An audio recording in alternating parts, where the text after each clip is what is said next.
In this section, we will delve into the world of Bootstrap framework.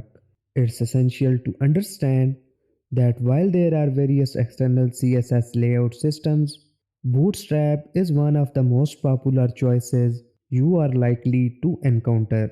Bootstrap, born from the creative mind of Twitter developers Mark Otto and Jacob in 2010, quickly rose to fame due to a compelling reason.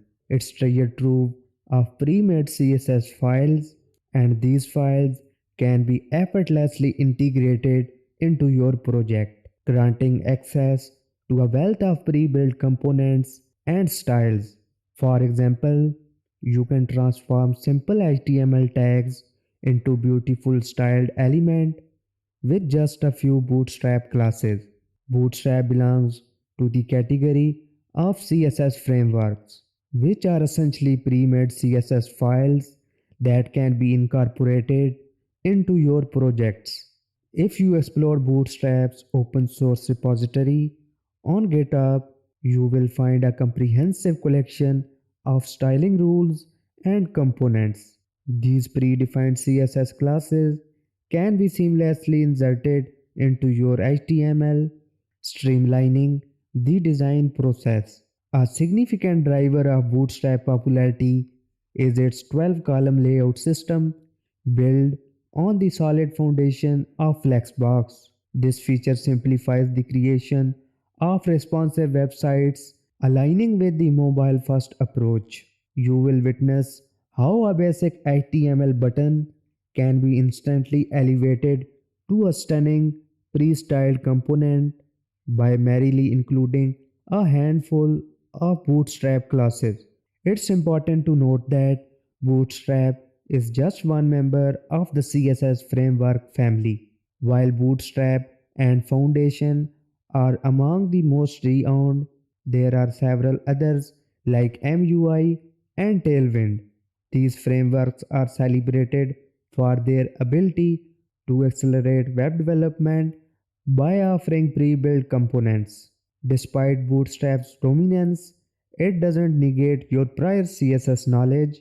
Many websites still leverage native CSS features like Flexbox, Grid, and Float for their designs. In fact, a significant portion of websites continue to operate without external CSS frameworks. So why consider using external CSS frameworks like Bootstrap?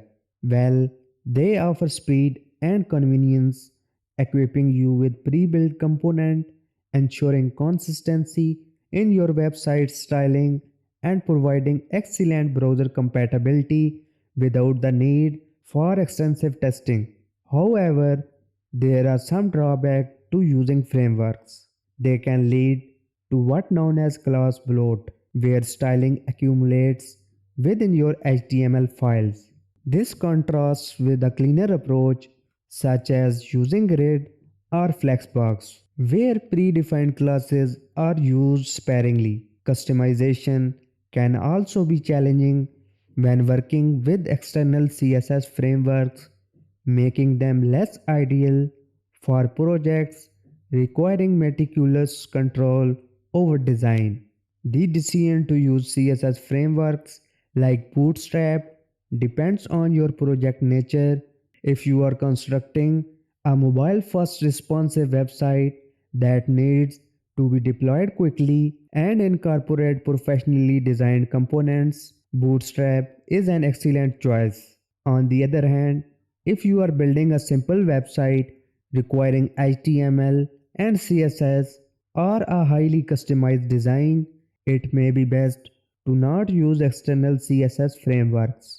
To implement Bootstrap, you can conveniently include it via a link, and these links fetch the Bootstrap style sheet from a content delivery network, which is also known as CDN, and CDNs are distributed across the globe, ensuring quick delivery of Bootstrap resources to your users.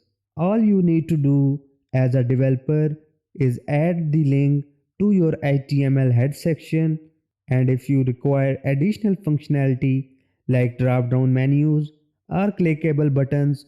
You can include the Bootstrap script toward the end of the body section.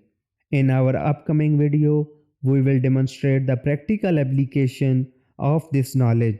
Specifically, you will witness how efficiently and swiftly we can create a website by utilizing frameworks like Bootstrap.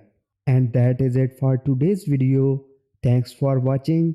If you found this video helpful, give it a thumbs up and hit that subscribe button to join this exciting web development journey with us. And if you have any questions or suggestions, you can put those in the comment section below. Until next time, keep coding and keep creating. I will see you in the next video.